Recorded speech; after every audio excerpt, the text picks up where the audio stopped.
மலரோட மாமியார் பண்ணுற அட்டகாசத்துக்கு மதி தயவு செஞ்சு உங்கள் மாமியாருக்கு ஒரு பாயசத்தை போடுமா அப்படின்னு சொல்கிறவங்களாம் நம்ம வீடியோவை லைக் பண்ணிவிட்டு நம்ம சேனல் இன்னும் சப்ஸ்கிரைப் பண்ணாதவங்க சப்ஸ்கிரைப் பண்ணிக்கோங்க. மதி வேணும்னே எதுவுமே சமையலில் பண்ணலை, எல்லாமே ஹெல்த்தியாக சூப்பராக அவங்களால முடிஞ்சது எல்லாமே மலரை விட 1-2 ஐட்டம் தான் கம்மியாக பண்ணியிருக்கிறாங்களே தவிர பாக்கி எல்லாமே அவங்களுக்கு தெரிஞ்ச அளவுக்கு சூப்பராக பண்ணி வச்சுருக்காங்க. மலரும் வேலையெல்லாம் முடிச்சுட்டு வந்து உள்ளே வர்றப்போ என்ன மதி எதுவும் சமையலில் பண்ணி முடிச்சிட்டியா, எனக்கு வேலை முடிஞ்சது சொல்லு மதி, நீ எதுவும் பண்ணாமல் இருந்தால் சொல்லு நான் பண்ணிடுறேன் அப்படிங்கிறாங்க. அக்கா இன்னும் வரைக்கும் நீங்கள் அந்த வேலையெல்லாம் பார்த்துட்டு தானே வந்தீங்க, நான் சமையல் மட்டும்தானே பார்த்தேன், எல்லாமே முடிச்சுட்டேன், எல்லாமே செஞ்சு வச்சிட்டேன், வாங்க நீங்கள் ரெஸ்ட் எடுங்க, சாப்பாடு போட்டு தர சாப்பிட்றீங்களா அப்படிங்க. இல்லை மதி இன்னும் கொஞ்சம் நேரம் போகட்டும் சாப்பிட்டுக்கலாம், வேணா ஒரு டீ குடிக்கலாமா அப்படிங்கிறாங்க. சரி நான் டீ போட்டு தரட்டுமா அப்படிங்கிறாங்க. போட்டு குடுமதி அப்படிங்கிறாங்க. அக்கா இது எதுக்குங்கக்கா கெஞ்சி கேட்குறீங்க, போட்டு குடுமதின்னு உரிமையாக கேளுங்க போட்டு தரேன் அப்படிங்கிறாங்க. இங்கே யாரோ எனக்கு ஆர்டர் பண்ணுறாங்க, அது பண்ணி இது பண்ணுன்னு, நீங்கள் ஒரு டீ கேட்குறக்கு கெஞ்சி கேட்கணுமா அப்படிங்கிறாங்க. என்ன பண்ணுறது மதி, எல்லாத்துக்கும் போட்டு கொடுத்து தான் எனக்கு பழக்கம், யாருக்கிட்டையும் நான் வாங்கி குடித்ததே இல்லை தெரியுமா, இந்த வீட்டுக்கு வந்ததுலேருந்து நீ வந்ததுக்கப்புறம் தான் காஃபி டீ எல்லாம் நீ போட்டு கொடுத்து நான் குடிக்கிறேன், எனக்கு அவ்வளோ ஹாப்பியாக இருக்குது தெரியுமா அப்படிங்கிறாங்க. சரி விடுங்க இனிமேல் நானே உங்களுக்கு போட்டு தர்றேன் அப்படிங்கிறாங்க. 2 பேரும் ஜாலியாக பேசிட்டு டீ குடிக்கிறப்போ மலரு அங்கே சமையல் ஆயிடுச்சா இல்லையா, மாமாவுக்கு மாத்திரை போடுற டைம் ஆயிடுச்சு மலரு கொஞ்சம் பார்த்து சொல்லு அப்படிங்கிறாங்க. மதிக்கிட்ட கூப்பிட்டு பேச மாட்டாங்களாமா லக்ஷ்மி, அதனால் மலர்கிட்ட கேட்குறாங்க. அப்போ மலர் இருந்துட்டு அத்தை அதெல்லாம் ஆயிடுச்சுங்க அத்தை, நீங்கள் சாப்பிட வர்றதுன்னா வரலாம் அப்படின்னு சொல்கிறாங்க. சரிம்மா அப்படின்னு சொல்லிட்டு சுரேஷுக்கு ஃபோன் பண்ணுறாங்க லக்ஷ்மி. அப்போ சுரேஷ் வந்துட்டு அம்மா இன்னொரு 10 நிமிஷத்தில் சாப்பிட வந்துடுவேம்மா, கொஞ்சம் ஃப்ரீயாக தான் இருக்கேன் அப்படின்னு சொல்கிறாரு. சரிடா நீயும் வா, நாங்கள் சாப்பிடும்போதே நீயும் சாப்பிடு, இல்லைன்னா உன் மண்டையில் என்ன உழுகுதோ யாருக்கு தெரியும், வாப்பா நாங்களும் வெயிட் பண்ணுறோம் அப்படின்னு சொல்லிட்டு சுரேஷும் சாப்பிட்றதுக்கு வந்துடுறாரு. அப்போ சாப்பாடெல்லாம் நல்லா தான் இருக்குது. அப்போது லக்ஷ்மி அம்மா இருந்துக்கிட்டு சாப்பிட்றப்போ இது என்ன ரசத்தில் உப்பு இல்லை, இந்த அவியல் என்னமோ வேகாமல் ஒரு காய்கறி வச்சுருக்கிறியே, அதைத்தான் வேக வச்சா என்னடி, எங்களுக்கெல்லாம் வயிற்று வலி வரட்டுன்னு வச்சுருக்கிறியா அப்படிங்கிறாங்க. அது அப்படி இருக்கிறதுக்கு பேர் தான் சாலட், வேகாமல் இருக்கிறதுக்கு பேர் தான், வெந்ததுன்னா அதுக்கு பேர் பொரியல் அப்படின்னு சொல்கிறாங்க மதி. ஓ நீ எல்லாம் காலேஜில் டீச்சராக இருக்கிறவ, எங்களுக்கு இங்கிலீஷ் தெரியாதுன்னு சொல்லி கொடுக்குறியாக்கும் அப்படிங்கிறாங்க. நான் யாருக்கும் அப்படியெல்லாம் சொல்லலையே, நான் அதனோட இதை தான் சொன்னேன், நீங்கள் தப்பாக எடுத்துக்கிட்டு அதுக்கு நான் என்ன பண்ண முடியும் அப்படிங்கிறாங்க.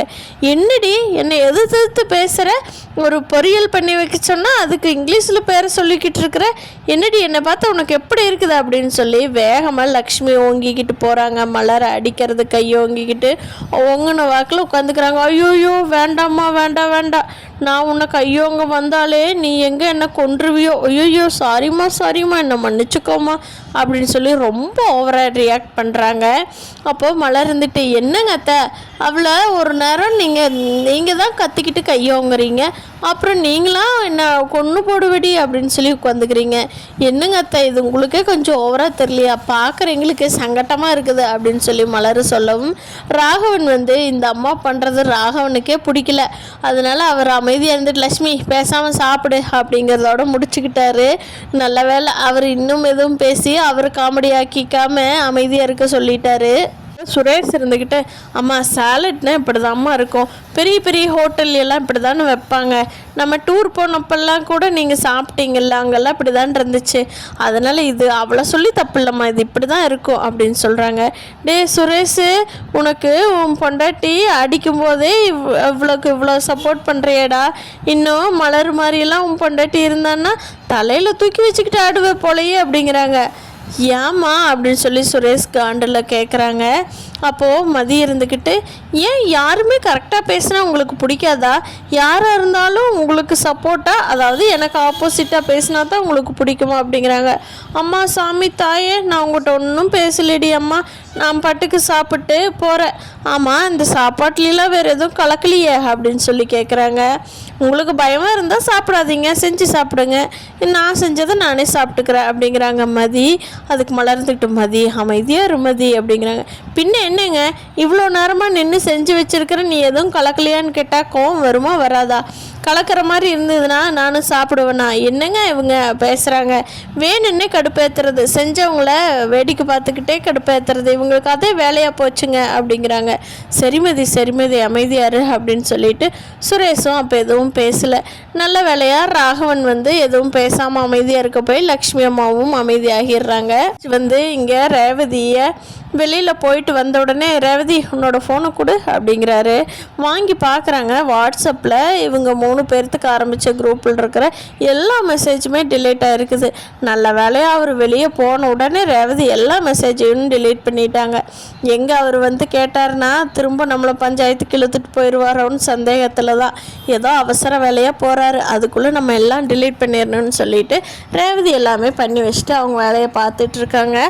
அப்போது வெளியில் போயிட்டு வந்து தங்கராஜ், ரேவதி உன்னோட ஃபோனை கொடு அப்படின்னு சொல்லவும், ஏங்க என் ஃபோன் எதுக்கு அப்படிங்கிறாங்க. ஏன் ஃபோனை கொடுக்க மாட்டியா? நான் வாங்கி கொடுத்த ஃபோன் தானே, என்கிட்ட கொடுக்கக்கூடாதா என்ன? அப்படி எதுவும் வச்சுருக்கிறியா என்ன ஃபோனில் ரகசியமா அப்படிங்கிறாங்க. அப்படியெல்லாம் ஒன்றும் இல்லைங்க, ஏன் திடீர்னு ஃபோனை கேட்குறீங்கன்னு கேட்டேன் அப்படிங்கிறாங்க. ஆமாம், நீ முன்னாடியெல்லாம் நல்லா தான் இருந்தேன், இப்போ என்னடான்னா அண்ணாவும் ஃபோனை எடுத்து வச்சுக்கிட்டு சிரிக்கிறதும் கேட்குறதும் பேசுகிறதுன்ட்டு இருக்கிற, அதனால தான் நான் கூப்பிட்றது கூட தெரியாமல் உட்காந்துருக்குறேன், அதனால தான் ஃபோனை கேட்டேன் அப்படிங்கிறாங்க. இந்தாங்க பார்த்துக்கோங்க அப்படிங்கிறாங்க. ஆமாம், இந்த பத்திரிக்கையை எடுத்து கொடுக்குறப்போ நீ கீதாங்கிற பொண்ணுக்கிட்ட பேசுனேன்னு சொன்னியே, அப்படி ஒரு நம்பருமே இல்லை அப்படிங்கிறாங்க. அது அது நான் அப்படியே பேசிகிட்டு இருக்கப்போ ஏதோ டிலேட் ஆயிடுச்சு, அவள் நம்பர் இன்னும் சேவ் பண்ணி வைக்கலைங்க அப்படின்றாங்க. ஓ, சேவ் பண்ணி வைக்காமல் உன் ஃப்ரெண்டுக்கிட்ட இருந்து வர்ற நம்பரை டிலீட் பண்ணிடுவேன் அப்படிங்கிறாங்க. அது எப்படியோ கை தவறி ஆயிடுச்சுங்க, இப்போ அது என்னங்க பண்ண சொல்கிறீங்க? இன்னொரு டைம் வந்ததுன்னா நானே உங்கள்கிட்ட கொண்டுட்டு வந்து காட்டுறேன், சரியா? அப்போ நீங்களே பேசி பாருங்க அப்படிங்கிறாங்க. எல்லாத்திட்டையும் பேசி என்ன சந்தேக பெருவழி பொண்டாட்டி சந்தேகப்படுறான்னு எல்லாரும் பேசணும், அதுதானே பிளான் பண்ணுறேன் நீ அப்படிங்கிறாங்க. என்னங்க பதில் சொன்னாலும் இப்படிங்கிறீங்க, இல்லைனாலும் இப்படி திட்டுறீங்க, நான் என்னங்க பண்ணட்டும் அப்படிங்கிறாங்க. ஆமாம், உங்கள் அண்ணிக்கிட்ட தான் கடைசியாக பேசியிருக்கிறேன் அப்படிங்கிறாங்க. ஆமாங்க, அண்ணி கூப்பிட்டாங்க பேசினேன். இங்கே பாரு ரேவதி, நீயும் உங்கள் அண்ணி மதி மலர் ரேவதி இந்த 3 பேரும் கூட்டு சேர்ந்துக்கிட்டு ரொம்ப ஓவராக பேசிகிட்டு இருந்தீங்க, அப்புறம் நீ உன் அம்மா அப்பா வீட்டுக்கு போகாத அளவுக்கே கட் பண்ணி விட்டுருவேன் அப்படிங்கிறாங்க. ஏங்க நாங்கள் யாரையுமே பேசலை, நாங்கள் பேசிக்கிறது தப்பாங்க, தம்பி ஒய்ஃபும் அண்ணன் ஒய்ஃபோடு பேசுகிறது அவ்வளோ பெரிய தப்பா அப்படிங்கிறாங்க. பேசுறது தப்பு இல்லைம்மா, 3 பேர் சேர்ந்து ஏதோ கூட்டு சதி பண்ணுறீங்க, அதுதான் தப்பு அப்படிங்கிறாரு தங்கராஜ். நீங்கள் மட்டும் என் தம்பி கூப்பிட்டு வச்சு நல்லா நிறைய பேசிகிட்டு இருக்கிறீங்க, நான் எதுவும் உங்களை சொன்னேனா அப்படிங்கிறாங்க. ஓ, நானும் நீயும் ஒன்றா, நானும் உன் தம்பி பேசுனா நீயும் எல்லாத்தோடும் பேசுவேன் அப்படியா அப்படிங்கிறாங்க. நான் அப்படியெல்லாம் சொல்ல வரலைங்க, நான் அவங்களோட பேசுகிறது தப்பு இல்லைன்னு தான் கேட்டேன், வேணா அத்தைக்கிட்ட கூட கேட்டு பார்க்கலாமா, இப்படி என் தம்பி பொண்டாட்டி அண்ணன் பொண்டாட்டி கூட சண்டை இல்லாமல் இருக்கிறது சரியா தப்பான்னு கேட்டு பார்ப்போமா அப்படிங்கிறாங்க. ஏண்டி எங்கள் அம்மாவை எதுக்கிட்டி உள்ள இழுத்து போடுற? சரி போய் உன் வேலையை பாரு, இனிமேல் இந்த ஃபோனில் அதிகமாக பேசுகிற கான்டாக்டெலாம் வச்சுக்காத அப்படின்னு சொல்லி தங்கராஜ் தன்னோட அம்மாக்கிட்ட பஞ்சாயத்துக்கு போகலான்னு சொன்ன உடனே அமைதியாயிடுறாரு. அடுத்த அழகு சீரியல்லாம் இப்படி தான் கதை நடக்க போகுதுன்னு நான் நினைக்கிறேன் ஃப்ரெண்ட்ஸ். நீங்கள் என்ன நினைக்கிறீங்கன்னு கீழே கமெண்ட் பண்ணுங்கள்.